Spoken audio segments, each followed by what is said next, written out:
New York City, 2001. No tall building had ever collapsed primarily due to fire. But that's exactly what investigators believe happened to the 47-story World Trade Center Building 7 on September 11th. According to a 3-year comprehensive building and fire safety investigation just completed by the National Institute of Standards and Technology, or NIST. Could one use a controlled demolition on any building? Sure. Did it happen to WTC 7 on 9/11? No, it did not. Building 7 was no ordinary building.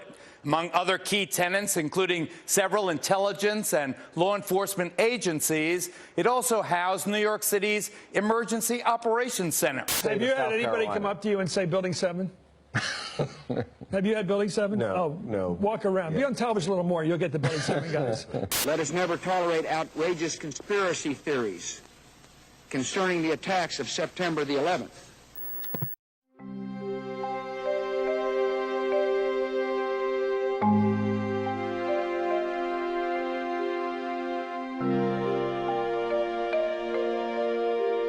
My name is Peter Michael Ketchum.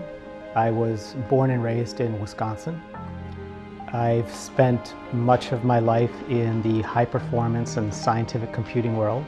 I worked at NIST for 14 years, starting in 1997. I initially joined the High Performance Systems and Services Division, and a few years later was moved into the Mathematical and Computational Sciences Division. I also was chair of our Applied Mathematics Seminar Series and hosted that for several years. This is NIST, the National Institute of Standards and Technology. In the United States, standard setting is led by industry, but NIST plays a critical role in supporting, defining, and fostering that effort and coordinating it with the federal government. Over our long history, we have cultivated deep scientific roots that cut across a whole range of disciplines. NIST was given the task of investigating the World Trade Center collapses that of course happened on 9/11. Ranking Member Hall and members of the committee, thank you for this opportunity to testify on NIST's role in the investigation into the collapse of the World Trade Center towers. I was not involved in those investigations or writing those reports, but I was certainly aware that that research study was going on. NIST's role, as I understand it, was to investigate the collapses of the 3 World Trade Center towers, and by that I mean towers 1, 2, and 7, and determine why they had collapsed. The collapse of these towers was the worst building disaster in human history.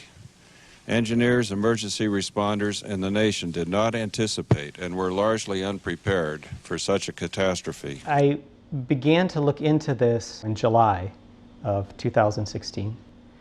It actually came up in a conversation with a friend that I'd known for 30 years, and she mentioned something along the lines of, gee, do you realize there is some growing evidence that the official 9/11 narrative may not be quite what we all thought it was?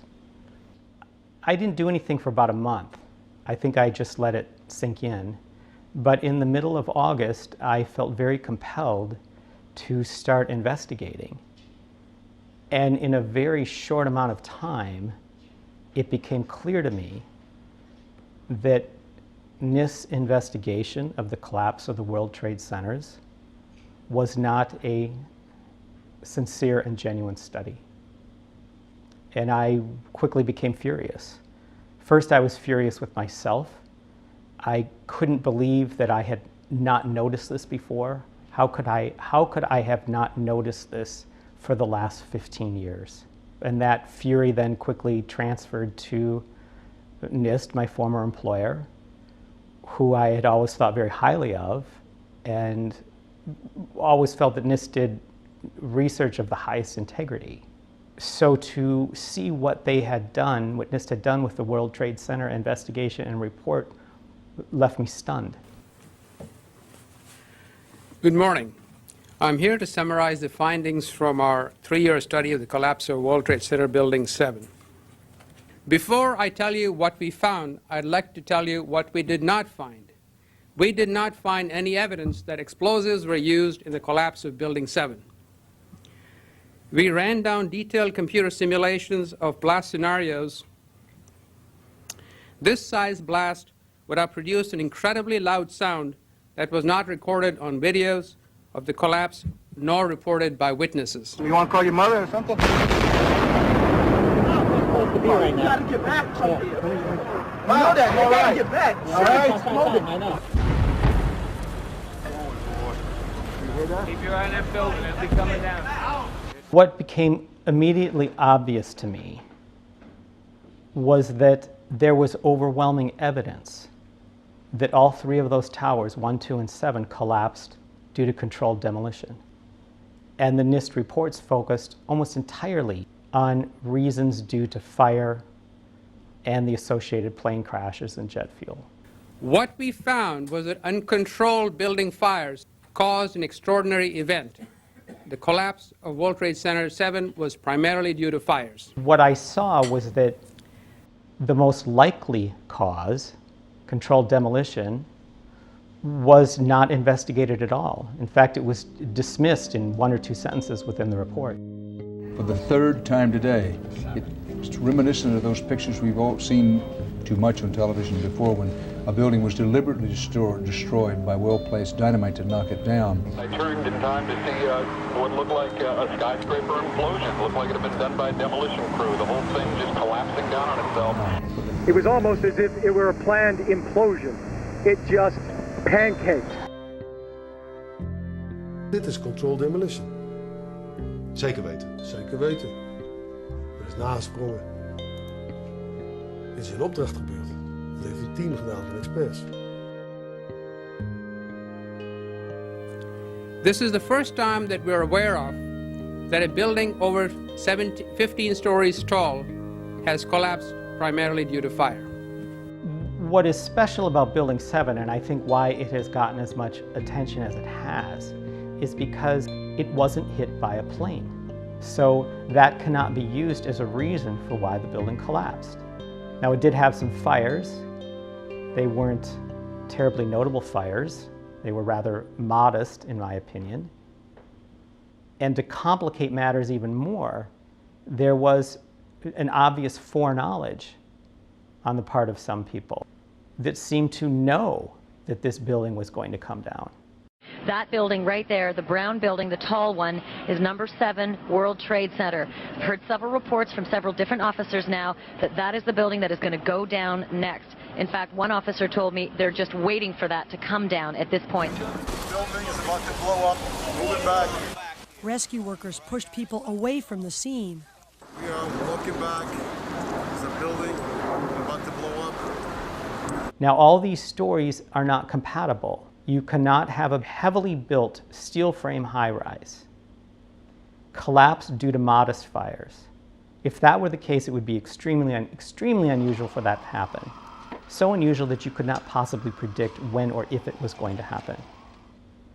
At the same time, you have people more or less waiting for it to come down, and in some cases, they had reported it had collapsed before it actually did. We are getting information now that one of the other buildings, Building 7 in the World Trade Center complex, is on fire and has either collapsed or is collapsing. We've got some news just coming in, actually, that the Salomon Brothers building in New York, right in the heart of Manhattan, has also collapsed. There were very few people in the Salomon building when it collapsed. I mean, there were, I suppose, fears of possible further collapses around the area.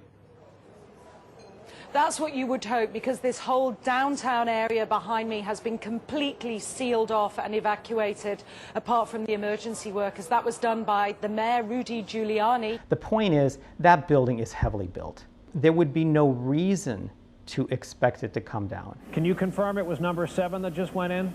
Yes, sir. And you guys knew this was coming all day? We had heard reports that the building was unstable, and that it eventually would either come down on its own or it would be taken down. We knew from the beginning of our study that understanding what happened to Building 7 on 9/11 would be difficult.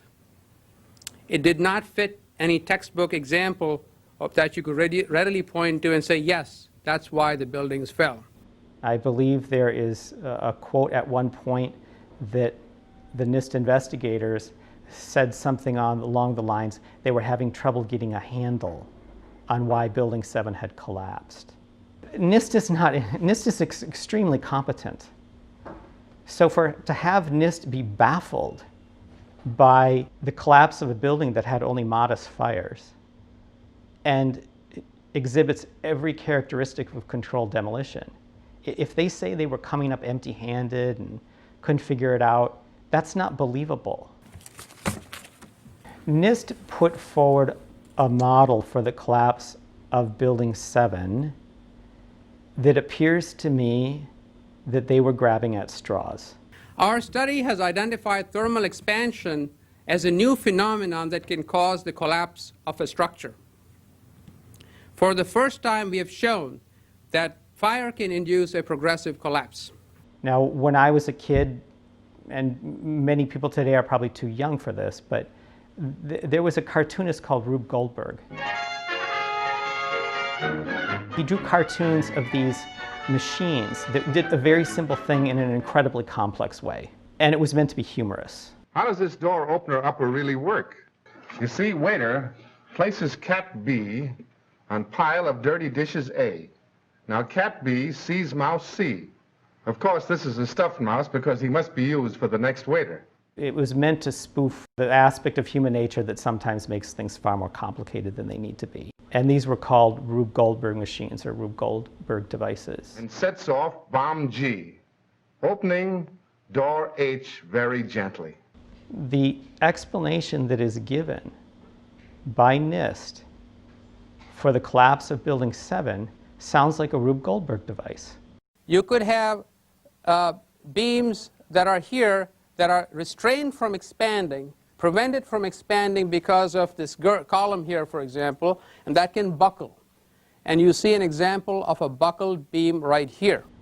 One column slides off of its seat on a few particular floors, and within a matter of moments, there is some chain reaction, like a set of dominoes, that brings the building entirely down. It is possible that you could have a local failure as a result of a connection failing.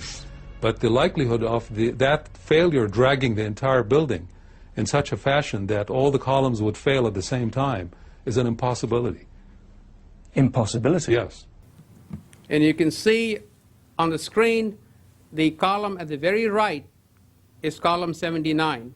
And that's the column that first buckles, causing the floors to come down, followed by a quick succession of failures of adjoining columns. Steel frame buildings don't do that. That doesn't happen.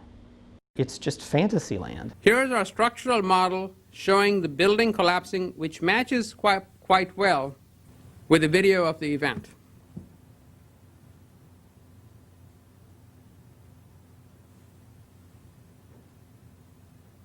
Does the model that NIST produced for World Trade 7 match what we actually saw? No. We heard this sound that sounded like a clap of thunder. It looked like there was a shock wave ripping through the building, and the windows all busted out.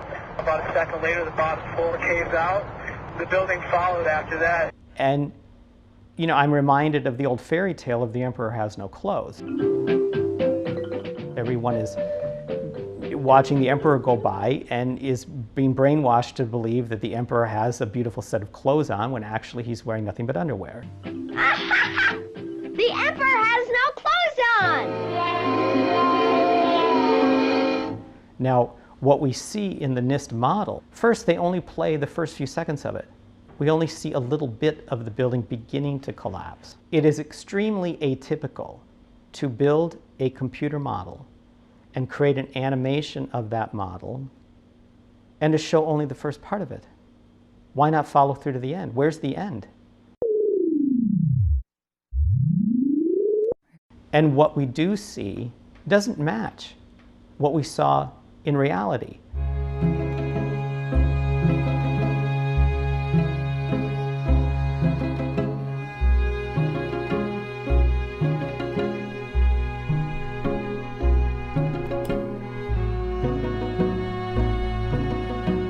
The animation for the NIST model of the collapse of World Trade Center 7 has the sides sort of kinking in and the top of it kind of bending funny. That is not what the video of the collapse of Building 7 shows.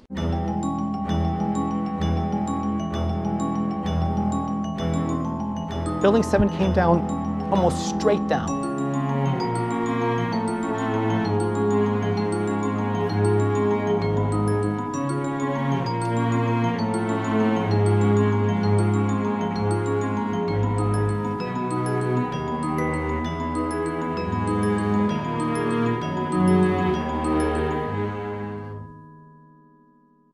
This was clearly, the way the structure is collapsing, this was the result of something that was planned. This is not, it's not accidental that the first tower just happened to collapse and then the second tower just happened to collapse in exactly the same way.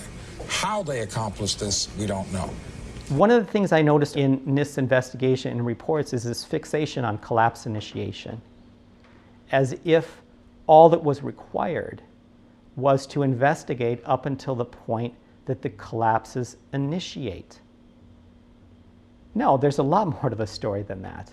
In fact, that's stopping just when it's getting interesting. But NIST makes a 1 or 2 sentence summary along the lines of, and then the building collapsed completely. We were charged with finding out the cause of the collapse. And we found what happened. I think we've scientifically demonstrated what was required to initiate the collapse.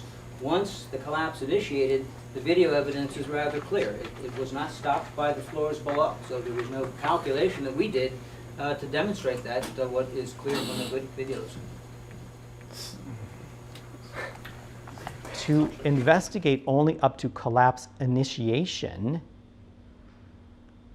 is only doing part of the story and leaving out a great deal. Now, it may be that something fell off the building. It may be that something has fallen. We don't know, to be perfectly honest. But that is what you're looking at, is the current, that's the scene at this moment at the World Trade Center. Stan Daler from ABC's Good Morning America is down in the general vicinity. Dan, can you tell us what has just happened? Yes, Peter, it's Don Daler down here. I'm 4 blocks north of the World Trade Center. The second building that was hit by the plane has just completely collapsed. The entire building has just collapsed, as if a demolition team set off. When you see the old demolitions of these old buildings, it folded down on itself, and it is not there anymore. That should be it. Thanks very much, Dan. Completely collapsed. The whole side has collapsed? The whole building has collapsed. The whole building has collapsed? The building has collapsed.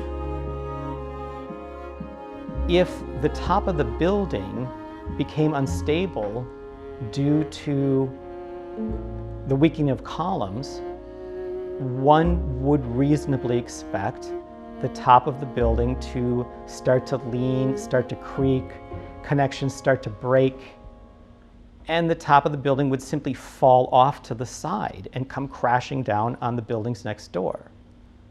And the rest of the tower would remain. That's what one would expect. Instead, we saw something quite different.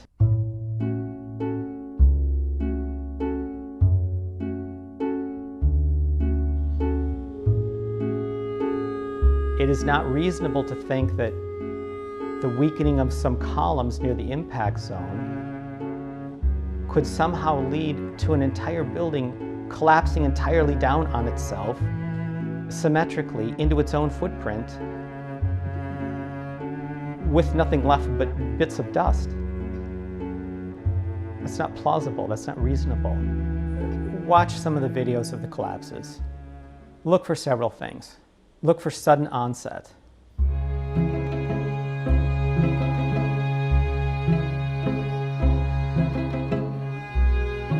When the collapses start, they happen very fast and they complete within 10, 11, 12 seconds.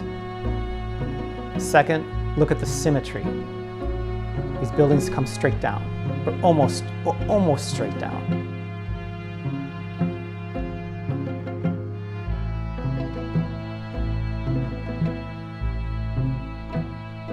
Asymmetric damage does not lead to symmetric collapse. It is very difficult to get something to collapse symmetrically because it is the law of physics that things tend towards chaos.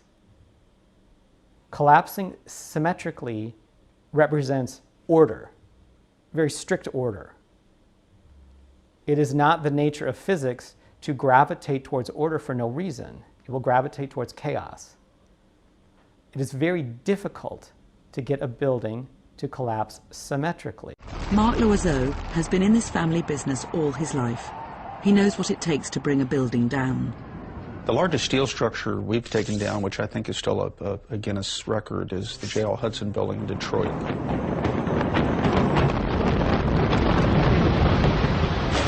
It took months to design it. It took months to prepare the structure for the placement of the explosive charges. Months.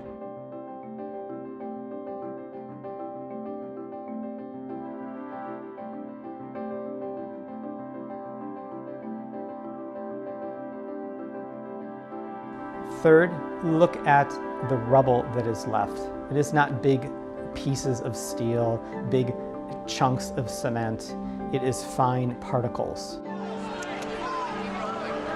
Surprisingly, so little rubble.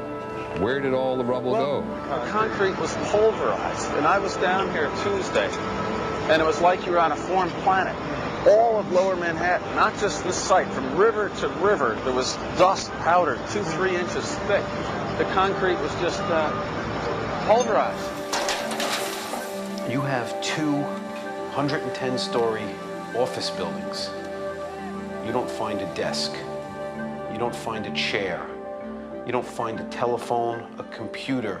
The biggest piece of a telephone I found was half of the keypad, and it was about this big. The building collapsed to dust. And they might also look at those videos to see the explosive nature of those collapses.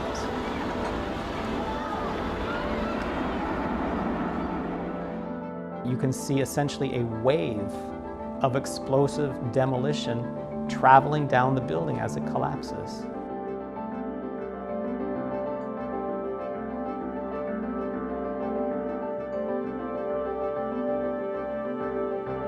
Explosions coming out of windows.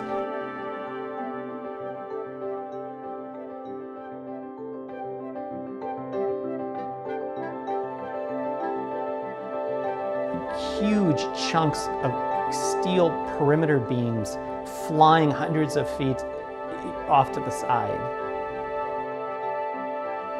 Steel does not fly off to the side hundreds of feet due to gravity. Gravity works vertically, not laterally. There has to be a force there, pushing it to the side. Otherwise, it would just fall down to the ground. It'd be like dropping a ball out of a window. It would just fall straight down.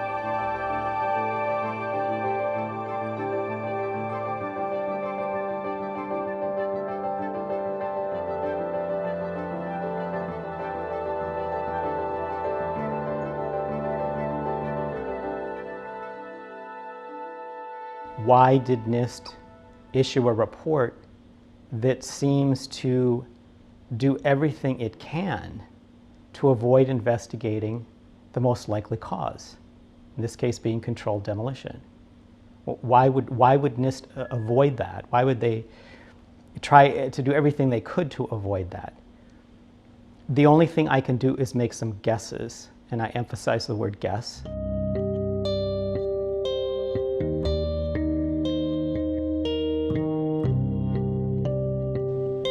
Perhaps they were coerced, perhaps they were pressured.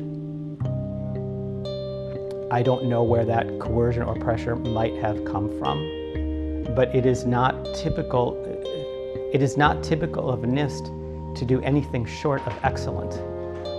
NIST is extremely meticulous about their research, and by necessity they need to be. That is what they excel at. This report does not fit that pattern at all. We really have a new kind of progressive collapse that we have discovered.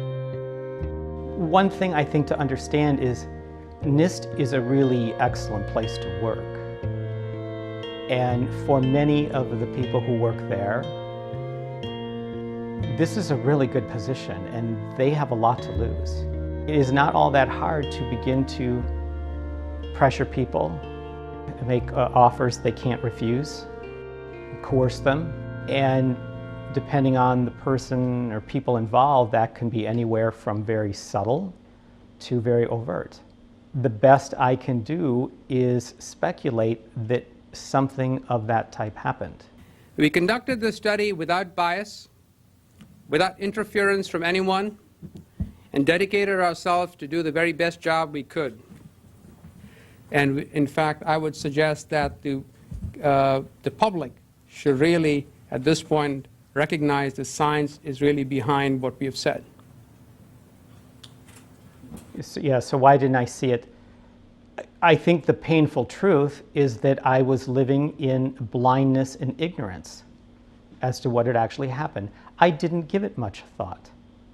I heard the official narrative, and like many people, I believed it. Do you know anything about the cause of the explosions that brought the two buildings down yet? Was it caused by the planes or by something else?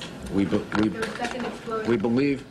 that it was caused by the after effects of the planes hitting the buildings. We don't know of an additional explosion after that.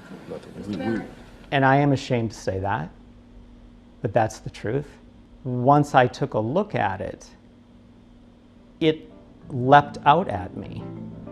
This was not a case of some subtle differences or subtle discrepancies or differences of scientific opinion that needed further investigation. This was glaring, clear cut. Getting behind a car.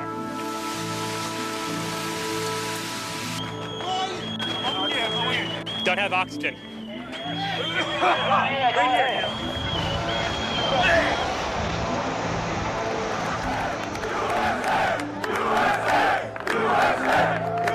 I think what has allowed the official story to stand for this long is a combination of several things. One is complacency, another one is fear, and the third is ignorance. There are probably many people that just have not looked at it, don't understand it. They just simply are not aware. In other cases, it's complacency. They have a sense of what might be going on, but they're maybe not too interested in putting the effort into finding out. And there could be others that have a very strong sense of what they think is going on, but they are gripped in fear, they're paralyzed in fear. The reason that I have spoken out about this is very simple. I spoke out because I believed it was the right thing to do. I have no other motive. It would be nice at this point if someone who is currently a NIST employee would also speak out, but that is up to each individual there to decide. What I am seeing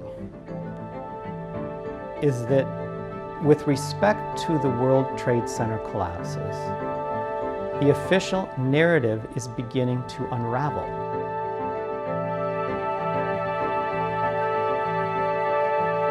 I think there is a good chance that that unraveling will continue and perhaps accelerate. But it could be highly volatile. If it does continue to unravel, I think there could be some very painful revelations that will be very hard for our country to accept. Our war on terror begins with Al-Qaeda, but it does not end there. It will not end until every terrorist group of global reach has been found, stopped, and defeated. And I don't in any way make light of that. It could be very painful. Americans should not expect one battle, but a lengthy campaign, unlike any other we have ever seen. But the wounds of 9/11 have remained unhealed for too long. And they are festering, and rotting, and they are infected.